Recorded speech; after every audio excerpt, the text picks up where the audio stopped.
Əziz dostlar, sizə sürprizim var. Ümid edirəm ki, bəyənərsiniz.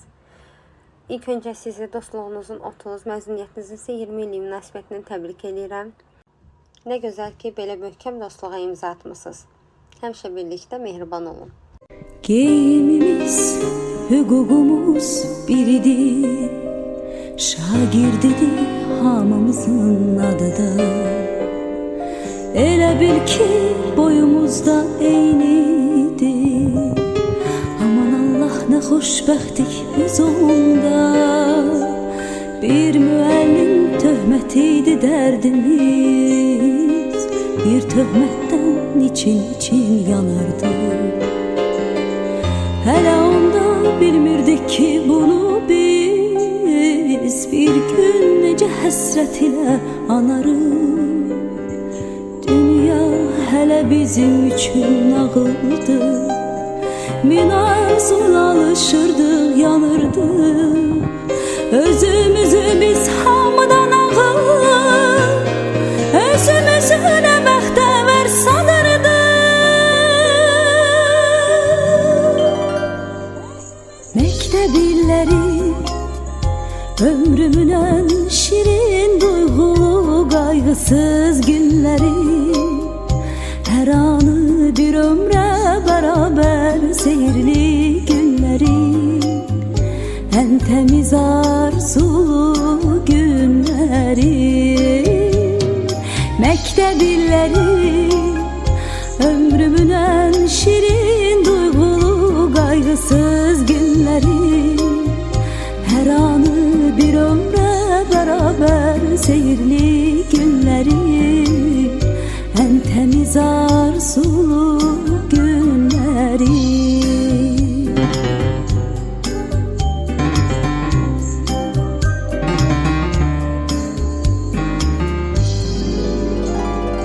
Hələ onda bu dünyanın şərindən, yalanından xəbərimiz yox idi. Qəm qüssəmiz, kədərimiz bir damcı. Hələ onda sevincimiz çox idi. Yazılanı bir silgi ilə pozmaqdayıq.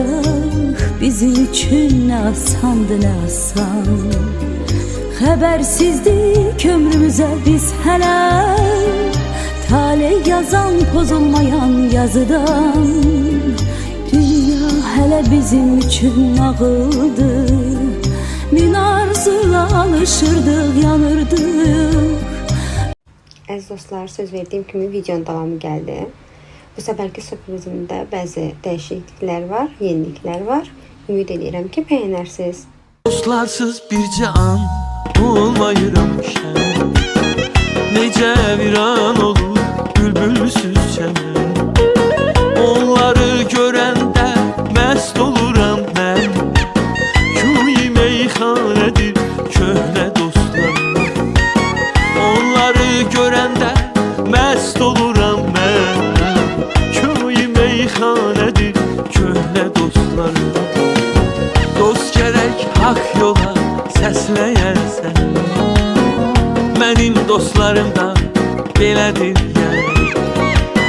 Kövsər şərabıyla məst edər məni. Əldə peymanədir köhnə dostlarım. Kövsər şərabıyla məst edər məni. Əldə peymanədir köhnə dostlarım. Hərdən bir küssə. Məzuniyyətinizin 25, dostluğunuzun isə 35 illik münasibəti ilə sizi ürəkdən təbrik edirəm. Həmişə belə birlikdə mehriban olun.